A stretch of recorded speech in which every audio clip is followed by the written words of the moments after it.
அருகே காளப்பட்டியில் 100 ஆண்டுகள் பழமையான மாரியம்மன் கோவிலுக்கு அருகில் சர்ச் கட்டுவதில் உள்நோக்கம் இல்லை என கூற முடியாது என்று தெரிவித்த சென்னை ஹைகோர்ட் சர்ச் கட்டுவதற்கு இடைக்கால தடை விதித்து உத்தரவிட்டுள்ளது.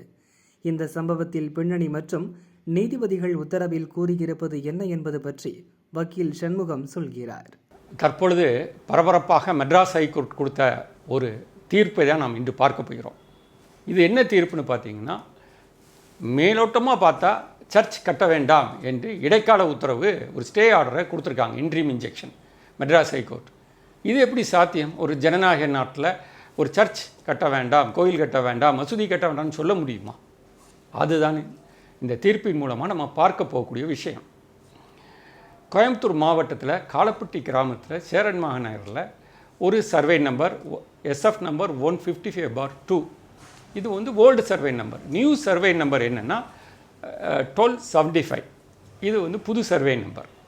இதில் ஒரு சர்ச் சொல்லப்படக்கூடிய ஒரு சிறிய கட்டடம் இருக்குது. இது எதன் அருகில் இருக்குன்னா 100 வருட பழமையான ஒரு மாரியம்மன் கோயில் இருக்குது, அது பக்கத்தில் இருக்குது. இந்த கட்டிடத்தை என்னென்னு அழைக்கிறாங்கன்னா CIC கிரைஸ்ட் கிங் சர்ச் என்ன ஒரு வழிபாட்டு தலமாக உபயோகப்படுத்திட்டு இருக்காங்க. 2010 ஜனவரி 30 இவங்க கலெக்டர்கிட்ட ஒரு சர்ச் கட்டுவதற்கு நோ அப்ஜெக்ஷன் சர்டிஃபிகேட் வாங்குகிறாங்க. இது எதன் அடிப்படையில்னா தமிழ்நாடு கம்பைன்ட் டெவலப்மெண்ட் பில்டிங் ரூல்ஸ்னு ஒன்று இருக்குது.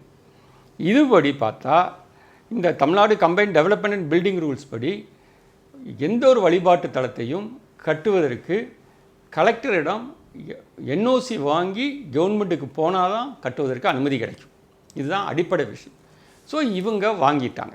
வாங்கின உடனே இந்த விஷயங்கள் எதிர்தரப்பு ஹிந்து தரப்பிற்கு தெரிஞ்ச உடனே அவங்க என்ன பண்ணுறாங்க, ஒரு கேஸை கோயம்புத்தூர் முன்சிஃப் கோர்ட்டில் ஃபைல் பண்ணுறாங்க.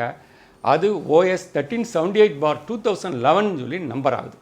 இன்றைக்கி வரைக்கும் இந்த வழக்கு நிலுவையில் இருக்குது. இந்த கேஸ் இருக்க சமயம் ஏற்கனவே சர்ச் தரப்பில் ஒரு அனுமதி வாங்கினால கட்ட முற்படுறாங்க. இதனால் இருதரப்பினருக்கும் சட்டம் ஒழுங்கு பிரச்சனை வருது. இந்த சட்டம் ஒழுங்கு பிரச்சனை வந்த உடனே ஒரு பீஸ் கமிட்டி போடுறாங்க. 2 பேரையும் அரசாங்கம் பேசுது. கலெக்டர் என்ன சொல்கிறாரு, சர்ச் தரப்பை இப்போ நீங்கள் கட்ட வேண்டாம். இது ஒரு 13 வருஷமாக இருக்குது. உடனே இவங்க என்ன பண்ணுறாங்க, சர்ச் தரப்பில் இடையில ஒரு ரிட்டை ஃபைல் பண்ணுறாங்க. ஏற்கனவே எங்களுக்கு 30/1/2010 அனுமதி கொடுத்த பிறகு ஓரலாக எப்படி கட்ட வேண்டாம்னு சொல்ல முடியுங்களே சொல்லி அவங்க கேட்குறாங்க.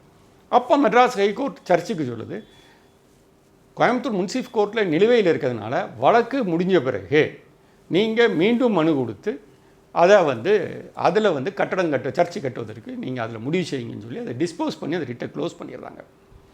இது ரிட்டு டிஸ்போஸ் ஆகிடுது, சர்ச் போட்ட ரிட்டு. இந்த முன்சிஃப் கோர்ட்டில் உள்ள சிவில் சூட் ஸ்டில் பெண்டிங்காக இருக்குது. இந்த நேரத்தில் கோயம்புத்தூர் டிஸ்ட்ரிக்ட் கலெக்டரும் RDO நார்த்தும் போலீஸ் ப்ரொடெக்ஷனுக்கு கொடுக்குறாங்க இந்த சர்ச்சுக்கு இதை கட்டுவதற்காக. உடனே அதை கொஸ்டின் பண்ணி தான் இப்பொழுது மனுதாரர் திரு பாலசுப்ரமணியம் அவர்கள் தாக்கல் செய்கிறாரு இந்த வெக்கேஷன் கோர்ட் மே 2026.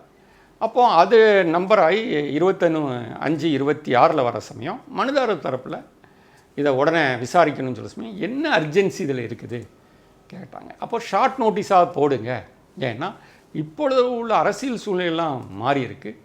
மாண்புமிகு ஜோசப் விஜய் அவர்கள் தமிழக முதலமைச்சராக வந்திருக்காரு.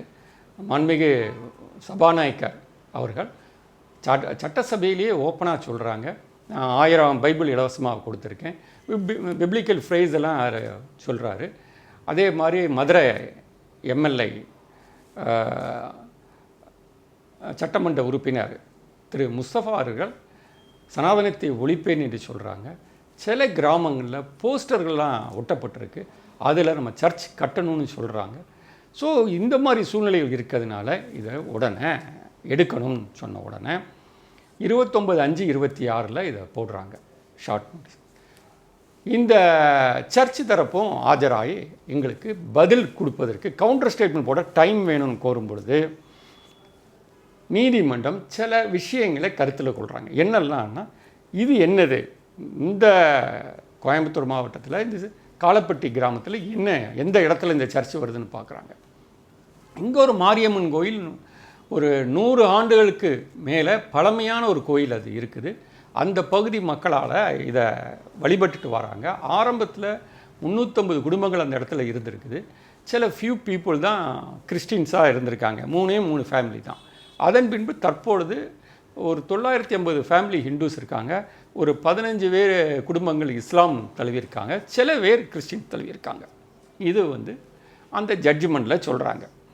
இப்படி இருக்க சமயம் இந்த இதில் சர்ச் கட்டணும் என்று சொல்லக்கூடிய அந்த சர்வே நம்பர் எஸ்எஃப் நம்பர் 155/2 பார்த்தாங்கன்னா ரெவன்யூ ரெக்கார்ட்ஸை வாங்கி கோர்ட்டு பார்க்குது, அது ரோடுன்னு இருக்குது.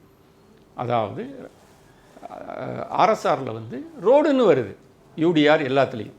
அப்போ இந்த ரோட்டில் கட்டலாமா என்று அதையும் நீதிமன்றம் ஆராயுது.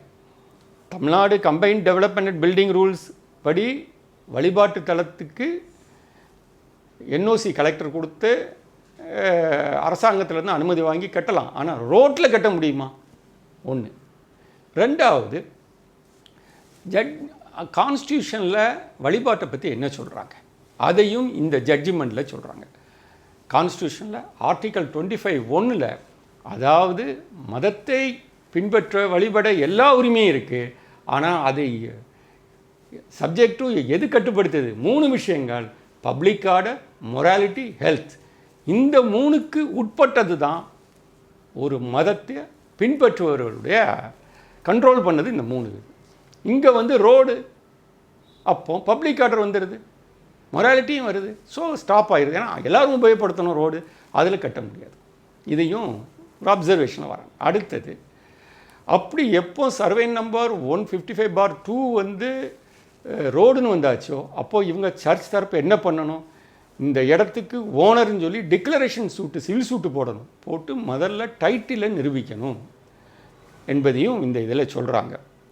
இது விஷயமாக சில தீர்ப்புகளையும் நீதிமன்றம் சொல்லுது. ஏற்கனவே சுப்ரீம் கோர்ட் பல ஜட்ஜ்மெண்ட்ஸ் இருக்குது. So Arun Ghosh versus state of west பெங்கால்னு ஒரு தீர்ப்பு, அது பிறகு சனாதனா கடகஷத்ரா வெர்சஸ் பிபிஎம்பி கர்நாடகா ஹைகோர்ட், அதில் ஸ்பெசிஃபிக்காக சொல்கிறாங்க நடைபாதையில் கோயில் வைக்க முடியாது. இப்போ அது இங்கேயும் அப்ளை ஆகிடுது. ஸோ இந்த ஜட்ஜ்மெண்ட் எல்லாத்தையும் சொல்லிவிட்டு, கோயம்புத்தூருங்கிறதே ஒரு கம்யூனலி சென்சிட்டிவ் சிட்டி. ஏற்கனவே பாம்பு பிளாஸ்டாக இருக்குது. அந்த மாரியம்மன் கோயிலுங்க ஸ்டோன் பெல்ட்டிங் அந்த பகுதிக்குள்ளே வருது. எல்லாம் சொல்ல சமயம் கன்வர்ஷன் ஆக்டிவிட்டீஸுக்கும் வாய்ப்பு உள்ளதுன்னு சொல்லி மனுதார் தரப்பில் சொல்கிறாங்க. மதம் மாற்றம் இதெல்லாம் கருத்தில் கொண்டு அவங்க என்ன சொல்கிறாங்க? அப்போ சிவில் சூட்டும் பெண்டிங்கில் இருக்குது.